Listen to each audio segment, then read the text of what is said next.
안녕하세요, 마스터셰입니다. 오늘 비법서에서는 많은 분들이 잘못 알고 있는 오래 연습할수록 실력이 더 빨리 향상된다는 이 오해를 좀 깨보려고 합니다.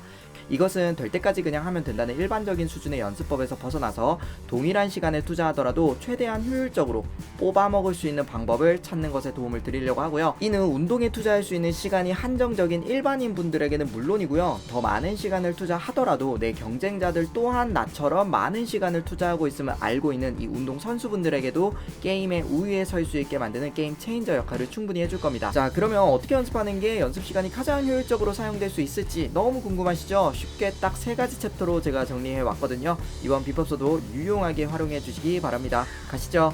자, 일단은 가장 큰 틀에서 먼저 설명을 드리면 연습은 항상 많으면 많을수록 좋다는 생각에 빠지기 쉽죠. 하지만 여기서 생각해 봐야 될 점은 일주일에 총 5시간 연습에 투자한 사람과 일주일에 20시간 투자한 사람의 이 학습의 결과를 같은 선상에서 평가하면 안 되지만 우리는 그러고 있다라는 오류가 있습니다. 이게 무슨 말인가 하면요, 1978년에 아주 상징적인 실험이 있었는데요. 이 실험은 우체국 직원들을 상대로 진행이 됩니다.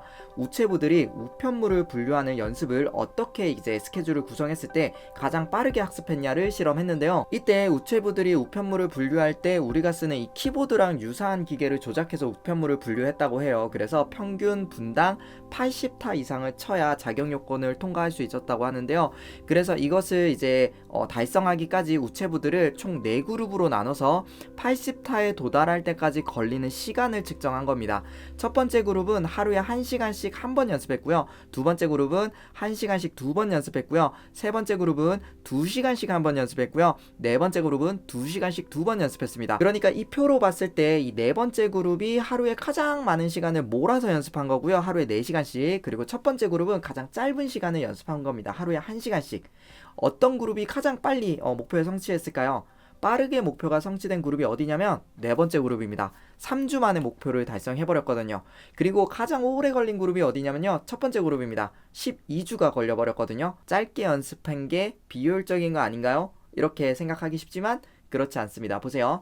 하루 1시간씩 연습한 그룹은요, 총 55시간만 투자하고 목표를 달성했고요. 하루에 2시간씩 연습을 한 그룹은 67시간이 소요가 됐고요. 하루에 2시간씩 한 번 연습한 그룹은 무려 75시간이 소요가 됐고요. 하루에 2시간씩 2회 연습한 그룹은 평균 80시간 이상이 걸려야 80타가 도달이 되었습니다. 즉, 투자한 시간을 비교하면 예상과 다르게 몰아서 연습했던 이 네 번째 그룹 있죠? 가장 많은 시간을 투자했으니까 가장 비효율적으로 시간을 사용해버린 거고요. 오히려 짧게 연습한 그룹이 오래 걸렸지만 시간 자체, 투자 대비 효율은 가장 높은 겁니다. 이거는 여러분이 배우는 사람일 때뿐만 아니라 가르치는 사람이더라도 굉장히 중요한 건데요. 여러분이 우체국이라고 한번 상상해보세요. 이거 엄청 중요한 겁니다. 보세요.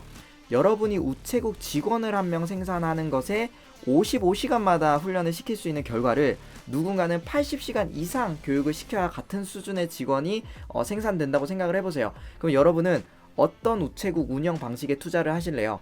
그쵸? 짧은 시간 연습시키고 더 높은 효과가 나오는 이거에 투자를 하시겠죠? 이러한 결과는 이후에 우체국 우편물 이 분류뿐만 아니고요, 사실 골프 스윙을 연습하는 골퍼들에게 적용했을 때도 비슷하게 실험 결과가 나오고 다른 실험들에서도 일관된 결과가 계속 나오게 되는데, 그럼 왜 이런 결과가 나오는지 궁금하시죠? 그 이유는요, 과학자들은요 학습이 왜 이렇게 작동하는지 그 원리를 3가지로 요약합니다. 말이 좀 어려울 수 있는데 제가 쉽게 정리해 드릴게요. 첫 번째는 피로가설, 두 번째는 인지적 노력가설, 그리고 세 번째는 기억 공고화 가설입니다. 하나씩 설명드려 볼게요. 첫 번째 피로가설은요, 우리가 하루에 사용할 수 있는 체력적 한계에 영향을 받는다는 겁니다. 중간중간 에너지를 보충해주면 더 길게 유지할 수는 있겠지만 어쨌든 뒤로 갈수록 피로가 쌓일 것이기 때문에 높은 효율로 학습을 하는 것에 방해가 되기 때문에 이 학습 효율이 저하된다는 거고요. 이 두 번째는 인지적 노력 가설인데요, 연습량이 특정 반복 횟수를 초과하면 매 시기마다 이용했던 이 인지적 노력의 양이 급속히 저하된다는 겁니다. 대표적으로 같은 행동을 그냥 10번 정도 반복할 때는 그냥 집중해서 그걸 할 수 있지만 뭐든지, 근데 100번을 반복하라고 시키면 한 50번 정도가 지나면 어떻게 되죠? 이제 같은 일이 계속 반복되니까 지루해지기 시작하죠. 이때 우리가 노력을 하더라도 딴 생각이 점점 들기 때문에 주의 집중을 덜 했으니까 학습도 덜 된다는 겁니다. 그리고 세 번째는 조금 어려운데 기억 공고화 가설인데요, 우리가 영어 단어 외우는 거랑 비슷해요. 우리가 운동을 배울 때도 그 기억이 단기 기억에만 있으면 안 되고 장기 기억으로 넘어가야 우리가 이걸 언제든지 인출을 할 수가 있는데, 우리가 연습을 그냥 단순히 시간을 채우는 게 아니고요, 그걸 얼마나 기간 동안 연습을 했냐가 이걸 기억을 공고화시키는데, 전환되는데 사용이 된다는 겁니다. 그래서 기억이 장기 기억으로 넘어가는 거를 봤을 때 기억을 오랫동안 이 터치했던 기술의 안정성이 훨씬 높고 정확도가 훨씬 높다는 겁니다. 이러한 이유로 실험들은 다소 일관되게 짧고 분산된 스케줄에서 더 효율적으로 학습이 이루어진다는 것을 알 수 있습니다. 우리가 알고 있던 거랑 좀 다르죠. 그러면 바로 다음 챕터에서 실전에 바로 적용할 수 있는 활용 실전 팁을 바로 전달해 드리도록 하겠습니다. 첫 번째입니다. 연습 시간이 너무 길지 않은지 항상 고민을 하시고 이것을 정하는 것에 확신이 없다면 여러 번 짧게 연습하는 것을 선호하시면 됩니다. 엄청 쉽죠? 두 번째, 하루 훈련 시간이 길다면 짧게 여러 기술을 로테이션을 돌리는 겁니다. 보통 이제 스케줄을 돌릴 때 A라는 기술 한참 연습하고 B 한참 연습하고 C 한참 연습하고 오늘 훈련 끝 이렇게 가잖아요. 이거보다 A, B, C를 짧게 돌리고 한 바퀴 더 돌리고 한 바퀴 더 돌리는 게 더 효율적이라는 겁니다. 그래서 두 바퀴 이상 돌릴 때 더 효과적이라는 사실을 기억해 두시면 좋고요. 이는 그룹 수업의 경우에도 똑같이 적용이 됩니다. 제 오프라인 수업을 들어보신 분들은 제가 이렇게 수업 돌리는 거 많이 익숙하시죠? A라는 기술을 한쪽에서 돌리고 B라는 기술 돌리고 C라는 기술을 돌리고 10분에서 15분마다 이거를 로테이션 돌 수 있도록 돌리는 겁니다. 이것을 최대 두 바퀴 이상 돌릴 때 가장 효율적이기 때문에 이 로테이션을 10분에서 15분 정도로 이제 크게 돌리게 됩니다. 그리고 이것은 특히 이 수업 내용 자체가 지루함 그 자체일 때 효과가 훨씬 크거든요. 예를 들어서 그 물구나무라던가 되게 짧은 단일 기술을 수백 번 반복해야 되는 어떤 과제가 있다면 사실은 그 존재 자체가 그냥 물구나무 생각해 보세요.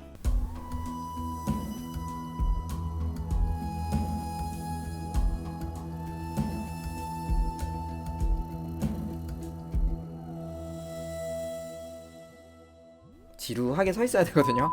그 존재 자체가 지루함이기 때문에 로테이션을 계속 돌려준다거나 파트너를 계속 바꿔준다거나 되게 작은 미션을 바꿔준다면 이제 지루함을 극복하고 이제 주의를 계속 환기시켜 줄 수 있기 때문에 짧은 시간 내에 이 사람들이 많이 학습할 수 있도록 도울 수 있습니다. 자, 세 번째 마지막은요. 오늘 내용이 여러분에게 충격적인 것처럼 대부분 운동을 처음 배우는 사람들에게 자신이 효과적으로 믿는 이 운동 시간을 잘못 구획하고 있을 확률이 되게 큽니다. 따라서 선생님들은 자신의 선수 혹은 자신의 학생들이 적절한 시간을 구획할 수 있도록 좀 도와주면 좋고요. 이때 너무 큰 자유도를 줘버리면 보통 넘치게 훈련하는 주요 원인이 될 수 있습니다. 보통은 그냥 열심히 훈련한다. 근데 연습 소재가 뭔지 모르잖아요. 그러니까 하던 거 그냥 계속 연습하면 훈련 시간이 쉽게 넘쳐버리죠. 학생들은 항상 열심히 하잖아요. 그럼 넘치게 연습을 하게 되니까 이게 적절하게 로테이션 될 수 있도록 전체적인 시점에서 이걸 빨리빨리 회전시켜주는 게 되게 중요한 역할이라고 볼 수 있습니다. 자, 정리 한번 더 해드리면 연습 시간이 항상 길지 않은지 고민을 하시고 확신이 없다면 여러 번 짧게 조정하라고 말씀을 드렸고요. 하나의 훈련에 시간이 길게 잡혀 있더라도 그 안에서라도 기술을 짧게 이렇게 10분에서 15분마다 로테이션을 돌려주시고 두 바퀴 이상 돌 때 효율이 가장 좋았으니까 그것도 참고하시고요. 세 번째, 초보자들에게 연습 시간에 너무 큰 자유도를 주면 많은 사람들이 그냥 넘치게 훈련하는 경향이 있기 때문에 전체적인 시점에서 빨리빨리 연습할 과제들을 빨리 드리고 그 다음에 적절할 때 잘 끊어주고 주제를 전환시켜주는 노력이 수업을 받는 사람들한테 큰 도움이 됩니다. 자, 그럼 오늘 배운 내용 간단하지만 쉽지 않죠. 그래서 한 번 더 빠르게 정리해 드릴 테니까 자신의 것으로 한번 만들어 보세요. 긴 시간에 연습하면 학습에 대한 효율이 떨어지기 때문에 단기간으로 보면 목표를 더 빨리 성취하는 것처럼 보이지만 이거는 눈속임입니다. 같은 시간을 투자한다면 효율이 높은 것은요, 짧은 시간을 여러 번 연습한 그룹입니다. 이런 일이 일어나는 이유는 첫 번째는 피로가설, 두 번째는 인지적 노력가설, 그리고 세 번째는 기억 공고화가설이라고 설명을 드렸습니다.